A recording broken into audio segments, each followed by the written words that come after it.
Solutions here with Survivor Johnny. Stephen here bringing you another video.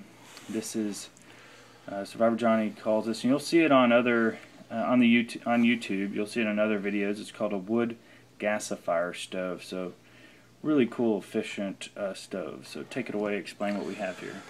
Alright, I've been wanting to make one of these forever, but everybody makes them look so complicated that it kind of kept me away from making them. But this weekend it was raining, I was bored, so I went and bought a $3 paint can, empty paint can from Home Depot. Okay. $3. This is a pull top Progresso soup can. Yeah. Alright, and what I did, so simple. This stove will take 5 minutes to make if you have a cordless drill. And alright, these are 1/2-inch holes. Okay. And I figured out a formula. You want the same number of 1/2-inch holes in the paint can and in the bottom of the Progressive soup can. Okay. Alright.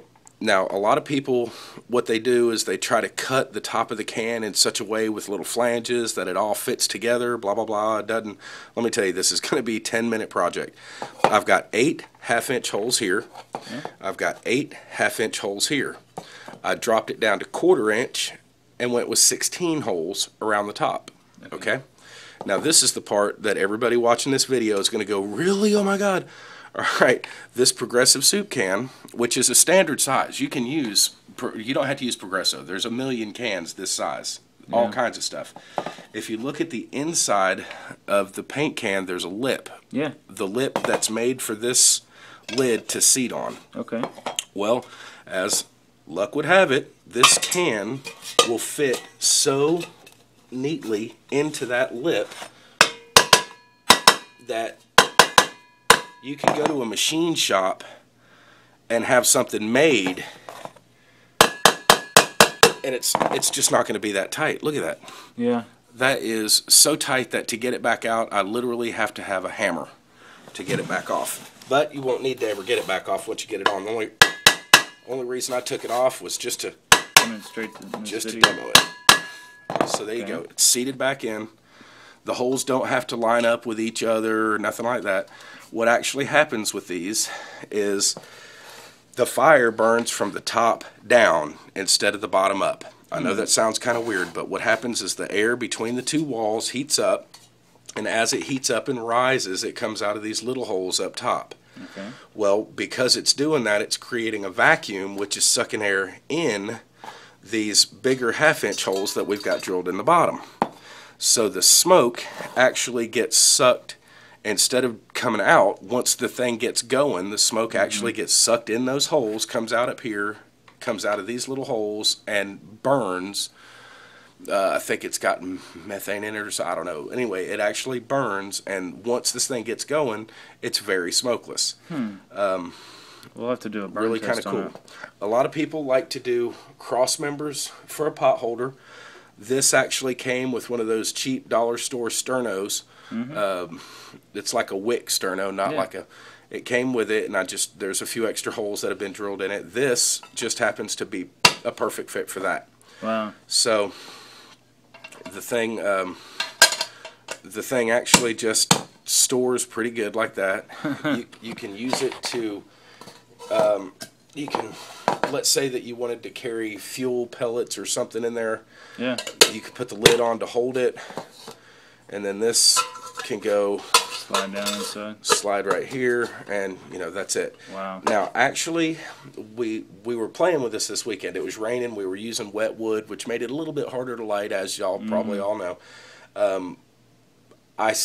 I don't know if I still prefer, even though this is pretty smokeless, once it gets going, it's pretty good. Yeah. We've got another video on how to make a hobo stove, and if you follow that video, it's equally as smokeless and a little bit lighter with a bigger burn area. I had to constantly feed this with little bits of stick, little chunks of stick. It works best with pieces about the size of your thumb, last two knuckles. You want little. What'll happen is you'll actually when you're looking in here, you'll actually have jets of fire that come out of each one of these holes. All 16 jets will shoot toward the middle, when you drop in the fuel, you're actually dropping it below the plane of this fire, if that makes sense. Yeah. These jets will all be, it'll when you look in there, you're actually going to see the fuel in the bottom, which is slowly turning black, but it is pretty fuel efficient. It didn't seem to burn it up nearly that quick. But there's like, it's almost like just the top part here has flame that kind of, it almost looks like water. Like once you plunge past the flame, you can see the fuel down in there gasifying. We'll definitely have to do it is pretty cool video on the burn test on it. And it was so simple to make. Don't be scared of making a wood gasifier. This took me, I'm telling you, even while I sat just talking to my buddy while we were doing it, it took no more than 15 minutes to make this stove. No more. Drill and a few cans. Yep, you need a 1/2-inch bit, a 1/4-inch bit, and you need a paint can and a soup can.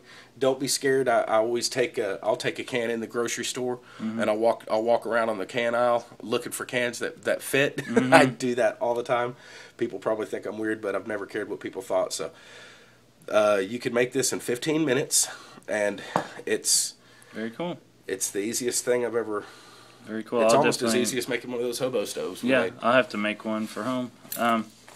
Very cool. We appreciate it. Like I said, we're going to do a burn test on it. We'll do a video on that, show you the efficiency of it. So we could go cut into it if you want. If you want to. Yeah. We'll do a video on it, and so make sure you if you have any comments about this for me or Survivor Johnny. Please leave them. Please make sure you like, favorite, subscribe to the channel. And like I said, we're going to do a burn test on it. So look for part 2 of this video. Thanks for watching.